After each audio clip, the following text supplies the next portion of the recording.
Келесі 609 есептің біріншісін шығарайық. 3,5-тен 1 бөлу 2,15-тен 2 тен бөлшектің бөлімінде 5 санын жазамыз. 15, 16 болады. Бөлу дейміз. Так, араласаны бұрыс бөлшек айналдырып жазадырық. 15, 32 тен. Енді 5-тен 16, 15 саны алымына шығады, 32 саны бөлшектің бөліміне түседі. Қысқартамыз 16 санын өзіне 2 болады, қысқартамыз 1, 3 болады. Сонда 2-ден 3-ке тең. Бұл дегеніміз 1,2-ден 1-ге тең болады екен. Келесі екіншісін шығарайық. 1,8-ден 7 бөлінген 4,6-дан 1 тең. Бөлшектің бөлімінде 8 санын жазамыз. Қосатын болсақ 15-ке тең болады. Бөлінген 6, 24, 25 болады. Тең 8-ден 15 көбейтілген 25 бөлшектің бөлімі түседі, 6 алымына шығады тең. 5-ке қысқартатын болсақ 5, 3 болады. Так, 2-ке қысқартатын болсақ, жоқ, 2-ке қысқарта берек, 3 болады, 4 болады екен. Бөлшектің бөлімінде сонда 20 болады да, алымы 9-ға тең болады екен. Келесі үшіншісін шығарайық. 6,2-ден 1 бөлінген 1,7-ден 6 тең. Бөлшектің бөлімінде 2 тұрады, 12, 13 болады. Бөлу 7, 13 болады. Тең 2, 13, алымына 7 саны шығады, 13 бөлшектің бөліміне түседі. Қысқартып жібересің, сонда 2-ден 7-ге тең болады. Бұл дегеніміз 3,2-ден 1-ге тең болады. Келесі төртіншісін шығарайық. 6,3-тен 2 бөлу 2,9-дан 7 тең. Бөлшектің бөлімінде 3 санын жазамыз. Алымда 20 болады. Бөлінген 9, 18, 25 тең. 3-тен 20 санын өзін жазып қоямыз. 9 алымына шығады, 25 бөліміне түседі. Тең 3-ке қысқартайық, 3 болады. Так, 5-ке қысқартсақ 4 болады, 5 болады. Бөлшектің бөлімінде 5, алымда 12. Так, аралас санға айналдырып жазатын болсақ, 2,5-тен 2-ге тең болады екен. Келесі 5-шісін шығарайық. 5,11-ден 3 бөлінген 2,11-ден 7 тең. Бөлшектің бөлімінде 11 болады, 55, 58-ге тең. Бөлу 11 бөлшектің бөлімінде 22, 29 болады. Тең. Бөлшектің бөлімінде 11 санын жазамыз. 58 көбейтілген бөлшектің алына 11 санын шығарамыз да, 29-ы бөлшектің бөліміне түсіріп жібереміз. Сонда қысқартайық, 29 санының өзіне 1 болады, 2 болады. 11 мен 11 қысқарып кетеді. Сонда бөлшектің бөлімінде 1 қалды, алымда 2 қалды. 2-ні 1-ге бөлетін болсақ, 2-ге тең болады екен. Келесі 6-шысын шығарайық. 5,3-тен 1 бөлінген 3,9-дан 5 тең.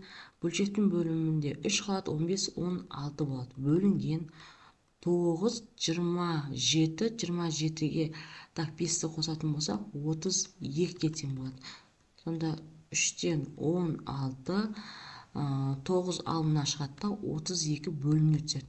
16 санына қысқартып жіберсең 2 болады, 3-ке қысқартсаң 3 болады. Сонда алымда 3 қалады, бөлімінде 2 қалады. Сонда 1,2-ден 1-ге тең болады екен. Келесі 7-шісін шығарайық. 5,14-тен 5 бөлінген 2,7-ден 1 тең. Так, 14. Оны 5-ке көбейтіп 5 қосатын болсақ, сонда 75-ке тең болады. 75 бөлінген 7, 14, 15 болады. Тең 14-тен 75. Так, 15 бөлшектің бөліміне түседі, 7 алдына түседі. Так, қысқарады, 2 болады. Қысқартайық, 15 санның өзіне қысқартайық, сонда 5-ке тең болады. Сонда алымда 5 болады, бөлшектің бөлімінде 2 болады. 2 бүтін 2-ден 1-ге тең болады екен. Келесі 8-шісін шығарайық.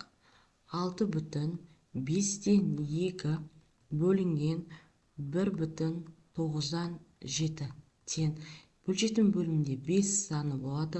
30, 32 бөлінген 9, 16 тең.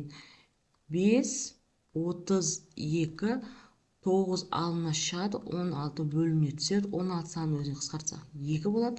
Сонда 9-ды 2-ге көбейтетін болсақ, 18 бөлшектің бөлімінде 5 болады. Бұрыс бөлшек шықты, араластан айналдырып жататын болсақ, 3 бүтін 5-ден 3-ке тең болады. Сонымен есебіміз аяқталады. Келесі 610 есептің біріншісін шығарайық. Амалдап шығарам, бірінші жақшаны ішін орындаймын, яғни бірінші амалы 7-ден 2 қосылған 21-ден 5. Ортақ бөлім береміз, 21 санынан 3 болады, сонда бөлшектің бөлімі 21-ге тең. Алымы 6 қосылған 5. Сонда 21-ден 11-ге тең екен. Келесі екінші амалын шығарайық. 21-ден 11 бөлінген 1 бүтін 7-ден 4 тең. 21-ден 11 бөлу 7, так 11 болады тең. 21-ден 11 көбейтілген 7 алына шығады, 11 бөліміне түседі тең. Қысқартып жіберейік, 7 санына қысқартсақ 3 болады. Бөлшектің бөлімі 3-ден 1-ге тең болады. Сонда жауабы 3-ден 1-ге тең екен. Келесі екіншісін шығарамыз. Бірінші амалы, так жақшаны ішін орындаймын. 11-ден 8 қосылған 22-ден 3. Ортақ бөлім 22 санынан 2-ден береміз. Бөлшектің бөлімі 22 болады. Алымы 16 қосылған 3 болады. Сонда 22-ден 19 болады екен. Енді осы санды бөлеміз 11-ден 5-ге екінші амалы. 22-ден 19 бөлінген 11-ден 5 тең. 22-ден 19 көбейтілген 11 алымына шығады, 5 бөліміне түседі. Қысқартамыз, 11 санына 2 болады. Бөлшектің бөлімінде 10, алымында 19. Сонда 1 бүтін 10-нан 9-ға тең болады. Екіншінің жауабы 1 бүтін 10-нан 9-ға тең. Келесі үшіншісін шығарайық. Жақшаны ішін орындаймын. Бірінші 8-ден 3 қосылған 12-ден 5. Ортақ бөлім 24 санынан болады, 2 болады, так 3 болады. Бөлшектің бөлімінде 24, 9 қосылған 10. Сонда 24-ден 19-ға тең болады. Бұл бізде бірінші амалы. Енді екінші амалы 1 бүтін 12-ден 7 бөлінген 24-ден 19 тең. Так, 12, 19 бөлу 24-ден 19 тең. Енді көбейтуге айналдырамыз. 12, 19, 24 алымына шығып кетеді, 19 бөліміне түседі. 19 мен 19 қысқартады, 12 санына қысқартатын болсақ 2 болады. Алымда 2, бөлшектің бөлімінде 1. Сонда 2-ні 1-ге бөлетін болсақ 2-ге тең болады. Бұл бізде үшіншінің жауабы. Жауаптары болады. Мынада екінші амалдағылардың бәрі жауаптары. Келесі төртіншісін шығарайық. Бірінші амалы жақшаны ішін орындаймыз. 12-ден 7 азайтылған 9-дан 5 тең.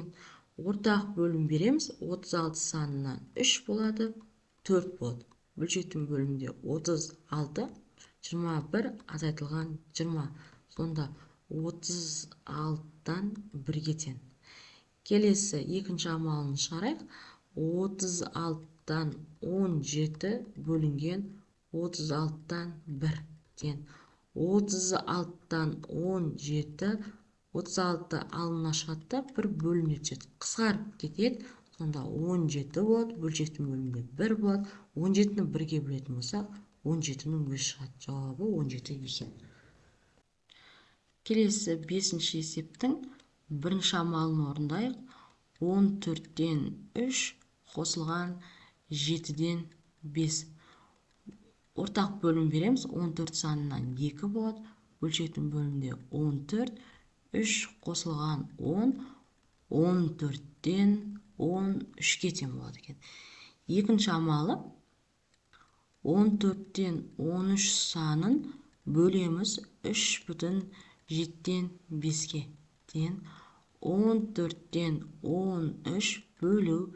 Бөлшектің бөлімінде 7 көбейтсек 21, қосамыз 5-ті 26-ға тең.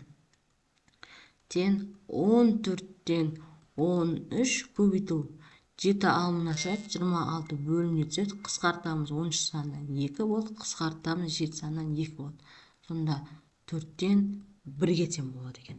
Келесі 6-шы есеп шығарайық. Бірінші амалы 16-тан 3 қосылған 24-тен 5. Ортақ бөлім болады 48 саны. Так, 2 рет бар, 3 рет бар. Тең 48, 9 қосылған 10, нәтижесі 48-ден 19 болады екен.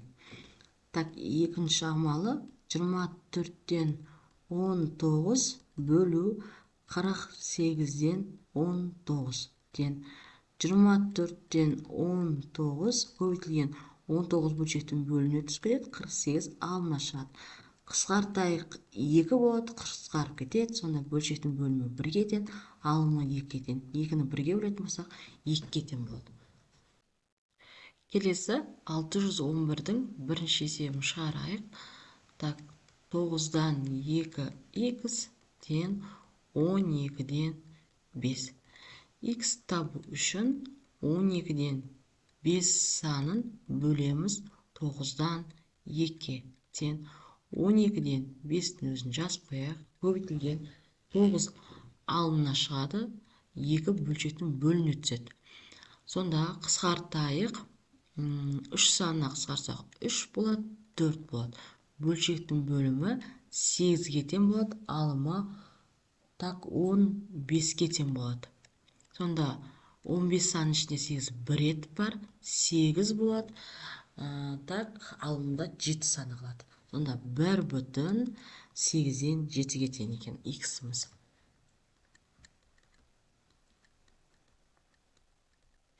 Келесі екіншісін шығарайық. 15-тен 4y тең 5-тен 2. Y-ті табу үшін 5-тен 2-ні бөлеміз 15-тен 4-ке тең. 5-тен 2 алымына 15 санын шығарайық, 4-ті бөліне түсірейік. Қысқартайық 2-ке, 5-ке қысқартсақ 3 болады. Сонда 3 бөлінген 2, ол деп отқанымыз 1,2-ден 1-ге тең болады екен. Сонда жауабы y-тен 1,2-ден 1-ге тең екен. Келесі үшіншісін шығарайық. 5-тен 3x тең 6-ға. X тең 6 бөлу 5-тен 3-ке. Бөлшектің бөлімінде 1 бар деп есептейміз. 6 болады, көбейтілген 5 алымына шығады, 3 бөліне түседі. Қысқартайық 1 болады, так 2 болады. Көбейтетін болсақ 10, бөлшектің бөлімінде 1, бөлшек соңында x-тің нәтижесі 10-ға тең болады. X тең 10-ға. Келесі 4-шісін шығарайық. 8-ден 7 y тең 14-ке. Y тең 14 бөлінген 8-ден 7 тең 14-тің бөліміне 1-ді қоямыз. 7 бөлшектің бөліміне түседі, 8 алымына шығады. Қысқартып жіберейік, 7 санына 2 болады, көбейтсек 10 6-ға тең болады. Y-тің нәтижесі 16-ға тең екен. Келесі 5-шісін шығарайық.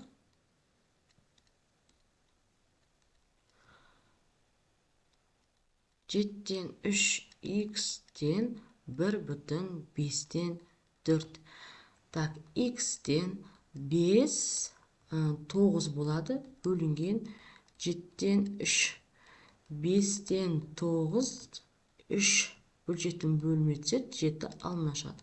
Қысқартамыз 3 санына 3 болады. Сонда 21 бөлінген 5. Ол дегеніміз 21 санының ішінде 5 4 рет бар. Сонда 5-тен 1 болады екен. Сонда x-тің нәтижесі бізде 4,5-тен 1-ге тең екен. 6-шысына шығарайық. 10-нан 9 y-тен 4,2-ден 1. y-тен 4,2-ден 1 бөлінген 10-нан 9 тен. Так, араласаны бұрыс бөлшекке айналдырып жазып алайын.